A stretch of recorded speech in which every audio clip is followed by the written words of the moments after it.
எந்த கட்சியை சேர்ந்தவங்களாக இருந்தாலும் மக்கள் நலனுக்காக கேள்வி கேட்குறாங்க, மக்கள் நலனுக்காக போராடுறாங்க, மக்களுக்காக முன் நிற்கிறாங்க அப்படின்னா அவங்கள பாராட்ட நான் என்றைக்குமே விட்டதே கிடையாது. இப்போது எதற்காக இதை சொல்கிறேன்னா, சகோதரி பிரேமலதா விஜயகாந்த் அவர்கள் கேள்வி ஒன்று கேட்டிருந்தாங்க அப்படின்னு ஒரு காணொலியை பதிவு பண்ணியிருந்தேன். அது நிறைய பேர் எடுத்து ஷேர் பண்ணுறீங்க, ரொம்ப நன்றி. அவங்க கேட்ட கேள்வி எனக்கு பிடிச்சிருந்தது. விவசாயத்துக்காக, மக்களுக்காக பல இடங்களில் பல கேள்விகள் கேட்குறாங்க. அதே போல் இன்னொரு சகோதரி சௌமியா அன்புமணி அவங்களாம். ஸோ 2 பேரையுமே பெண்களாக இருக்கிற வகையில் நான் நம்ம காணொலி வழியாக பாராட்டினேன். இதை பிடிக்காத நிறைய பேர் வந்து பிரேமலதா விஜயகாந்த் அவர்கள் தியேட்டரில் உட்காந்து கதறி கதறி அழுதாங்கங்க. உண்மைதாங்க. எதை கொண்டு வந்து எதோட கம்பேர் பண்ணுறீங்க?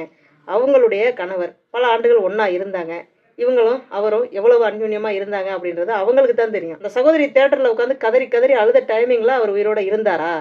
இல்லைல்ல. இல்லாத ஒருத்தரை திடீர்னு ஸ்க்ரீனில் பார்க்கும் பொழுது மனைவிங்க அழுகத்தான் செய்வாங்க. அழுதாங்க. அதையும் இப்போ உள்ள விஷயத்தையும் கனெக்ட் பண்ணிங்கன்னா, இப்போது அவரை வந்து நேரில் பார்க்கவே முடியாதா? தினம் பார்த்துக்கிட்டு தானே இருக்கோம். தினம் பார்க்குறோம்ல. நேர்லையும் பார்க்கலாம், வீடியோலையும் பார்க்கலாம், மெயின் ஸ்ட்ரீம் மீடியாக்கள்லையும் பார்க்கலாம். இப்படி எல்லா இடத்துலையும் பார்க்கக்கூடிய ஒரு நபர் தானே.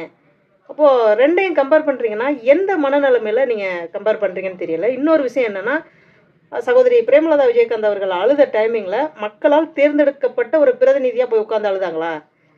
யோசிக்கணும்ல.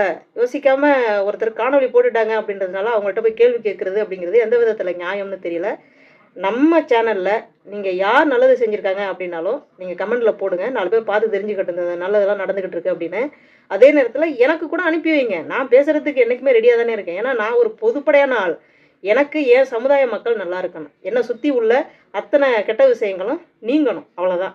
அது மட்டும்தான் என்னுடைய நோக்கம். நன்றிங்க. அடுத்த காணொலியில் சந்திப்போம்.